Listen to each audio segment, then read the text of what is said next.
Have you ever wondered where your hands should be at setup and where they should return at impact? And does it matter? We see players like a Sergio Garcia, who's very good at returning his hands to the same position. We see a Bryson DeChambeau who starts with his hands much higher, but again returns to that position. I'm going to be talking through different players' styles and some great drills to help you return with your handle in the same position. Stay tuned to find out more.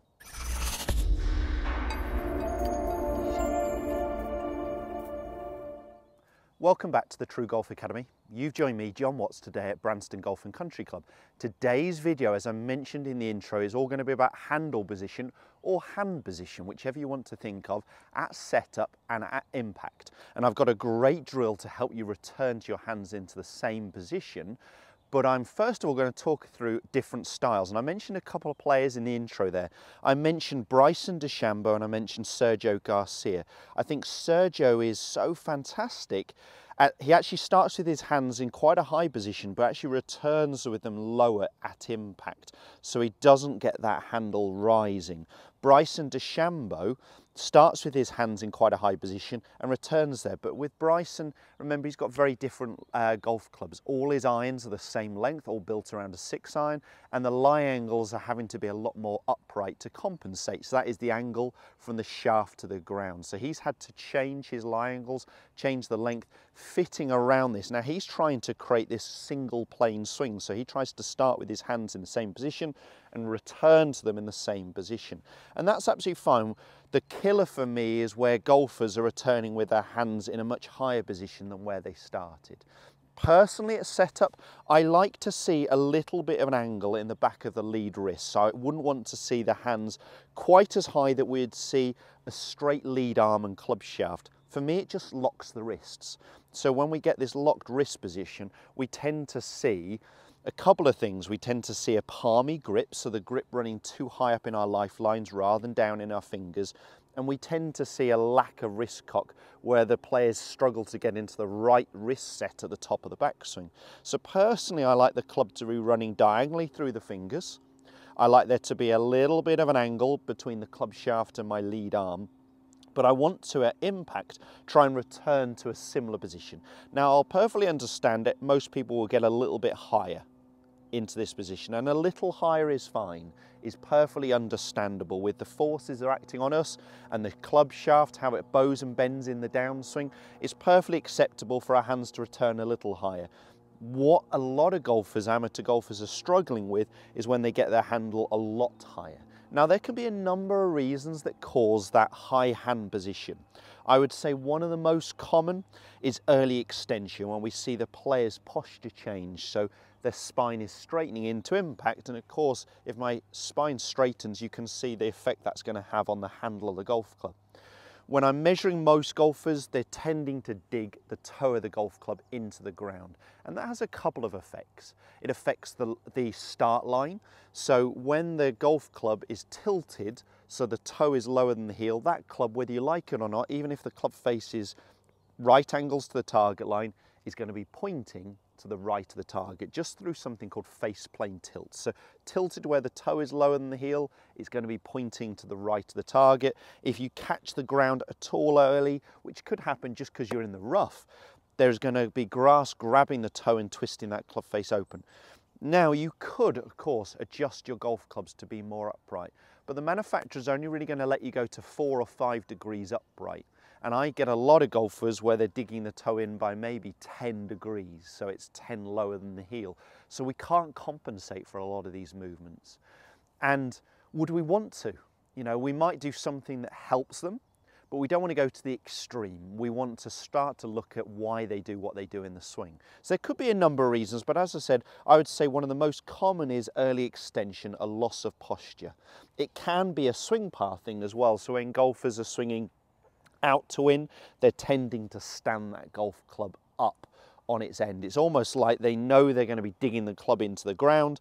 They try and rise the handle, increase their posture again, losing their spine angle to stop their club digging.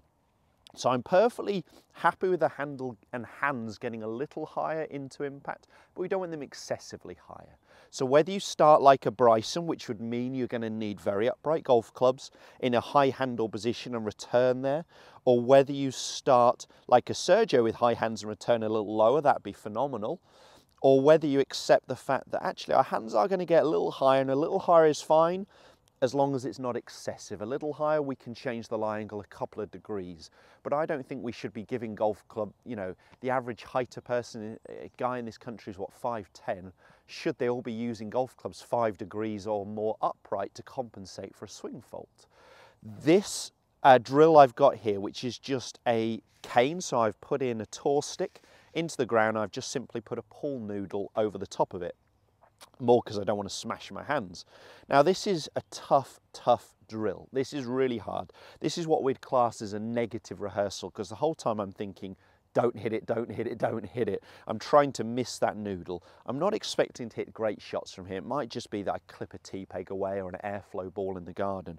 But what I'm going to be doing is moving the ball a little bit ahead of that pool noodle, just so I can still see it. My hands are starting underneath the noodle. Now, the closer I move the ball, so I'm going to make it a little tougher, to the start point of the noodle. I've got this about the angle of my shaft. You can see it set up here. But because I'm a little bit away from the noodle, I've got a little bit of space for my hands to rise. But if they rise excessively or get too far out in front of me, I'm definitely going to be hitting that noodle. So if I grab a glove real quick, I've got a mid-iron here, but this drill will be relevant with any golf club. And it is a tough drill. It is a really tough drill, so I'm going to ask you to rehearse this a few times and maybe start a little easier and then make it a little tougher as you need to if you're missing the noodle quite comfortable. So I'm allowing some room, but I don't want excessive high handle where I'm going to be hitting the noodle in this position. So I've got it probably from the start point of that cane about 1.5 club heads width. The closer I move it to the start point of the noodle, or the lower I move this noodle, the harder it's going to be. So I've really got to work on my hands getting lower. Let's rehearse this move a few times. And I feel like if I can maintain posture, I can return with my handle in a similar position and the noodle's nowhere near. If I make an excessive out to in swing, or what we're talking about today, high hands into impact, then I'm definitely going to be hitting the noodle. Let me go ahead and see if I can hit one. I might just take the pace out of it.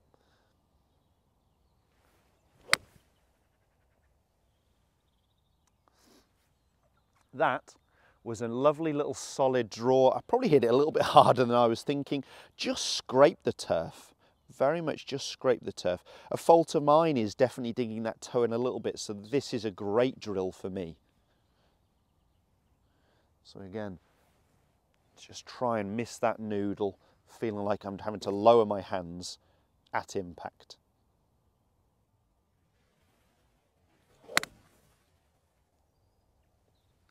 I would take both of those every day of the week. Managed to miss the noodle. Very shallow divot, it looks even in depth. I'm not digging the toe or the heel in. So this is really helping me lowering my hands into impact rather than getting excessively high. Remember, the fault that causes is if I'm getting excessively high, we're digging the toe in and we're getting the club face pointing for a right-handed golfer more to the right of the target. Where do most amateur golfers, right-handed golfers, miss? More to the right of the target. This is one of those reasons. One of the most common reasons behind it is early extension. We can talk about that separately, and I have done what I think is one of the best drills with a music stand or a laptop stand against my backside, filmed on this tee, and I'm going to put a link to it just up here, so check that one out as well if this is a fault of yours. But this drill will really help you trying to lower that handle or maintain handle position into impact, something we see a lot of elite golfers do, whereas we see the average amateur getting much higher into impact.